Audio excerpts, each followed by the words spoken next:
Hey guys, it's Bridget with San Diego Seed Company, and I'm in the garden checking out tons of beautiful flowers that we have blooming right now. And this video is going to be the 5 easiest seeds to start for your pollinator garden. If you're a new gardener and you don't know how to start seeds very well, or you haven't grown many flowers, I'm telling you, these are foolproof. You can't mess them up. So what are the 5 easiest, quickest flowers to plant in your garden? Before I get into it, let's talk about why you even care.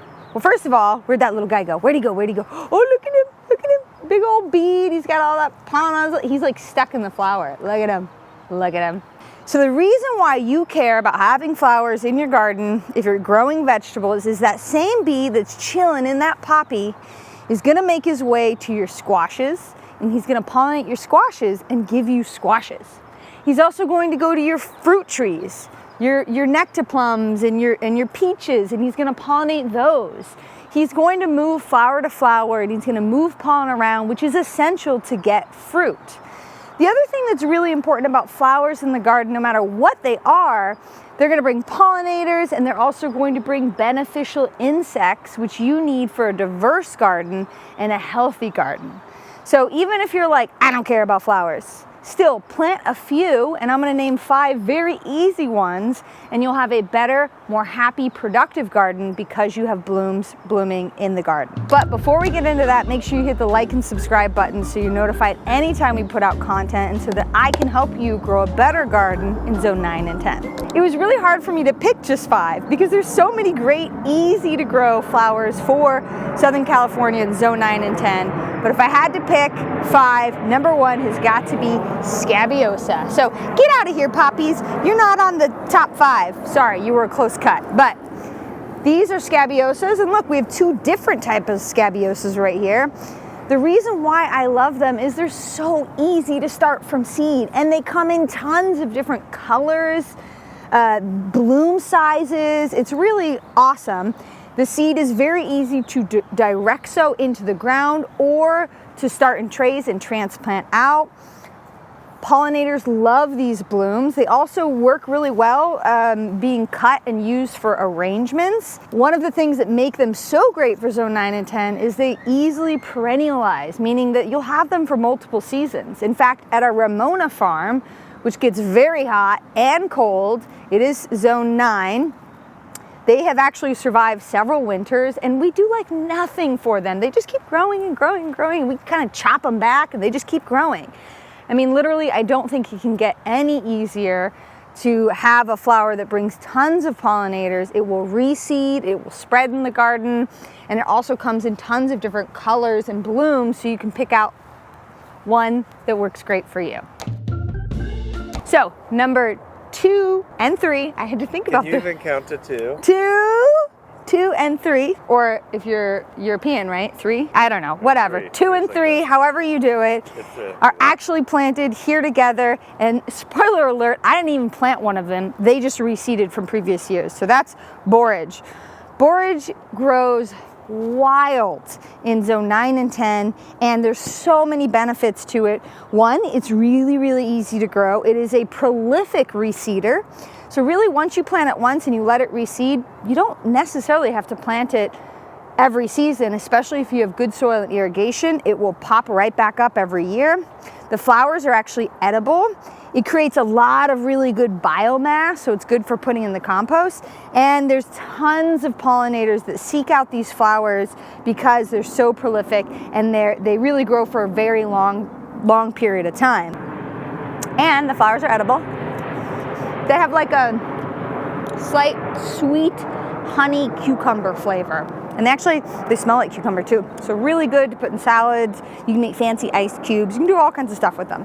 But they're totally edible. And I find it no coincidence that these are growing so happy right among these favas, because these favas sport the same great qualities as the borage. First of all, pollinators love them. I mean, look at these butterflies flying around my head. They're making me dizzy. Bees love them. Beneficial moths love them. You'll find ladybugs. You can find all kinds of stuff on these. And now, this particular fava is really special because this is a red flowered fava that is really rare, that we've been growing out for seed for several years now. We do have it on our online store. And it gives you edible favas, just like you would eat regular favas, but they're way prettier. I mean, look at that. In fact, I just made, oh, whoa, look, look, look, look. Look at this, look, look, look. It's nature happening. Hi, Ladybug. Ladybug was just fighting on the ants. So, oh, hi. We can be friends. Here you go. So as you can tell, proof is in the pudding. I mean, look at all the beneficial insects that are on this plant, and it's so easy to grow. You get so many good benefits, and you know, this is a flower, but it's also a vegetable. So for those who are kind of like, you know, poo-pooers of growing flowers in the garden, haha, gotcha. This gives you a beautiful flower and a vegetable. Wait, hold that thought. Don't move. You can stay there. I'm just gonna grab this other bloom. Okay, number 4 is calendula. It's funny, we actually just this last weekend had a master class, a farming and gardening master class, and we talked a lot about calendula because it's kind of like the flower of zone 9 and 10 in that it's so meant to grow here and so easily. I didn't plant this. This reseeded. It produces copious amounts of seeds that fall off into the garden and then will regrow season after season.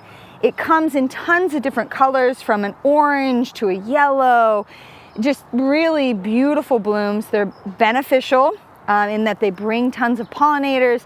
They're also, as well, edible. Not super tasty, but you can put them in stuff to make it look pretty.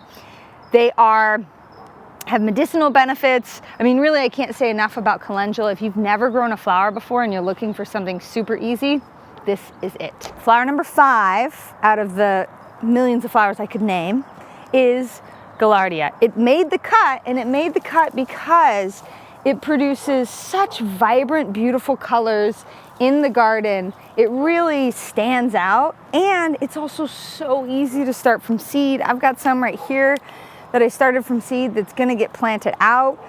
It reseeds prolifically as well, so you can actually go through and find the little seed heads. There we are. And there's a bunch of seed. And guess what? If you're a lazy gardener, you can garden like this. There we go. I just planted Gaillardia. Easy enough. Pollinators love it. It can perennialize in zone 9 and 10.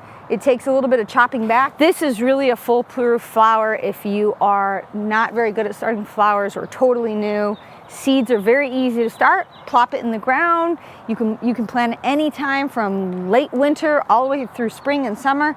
And with a little bit of irrigation, this can actually grow year-round in zone 9 and 10. Let's review the top 5 easiest flowers to grow for pollinators in zone 9 and 10. You have scabiosas, beautiful. You have borage. You have fava beans. You have calendula, and you have Gaillardia. Now, it was hard to pick only 5, but those are 5 that literally you could just kind of throw the seeds into the soil.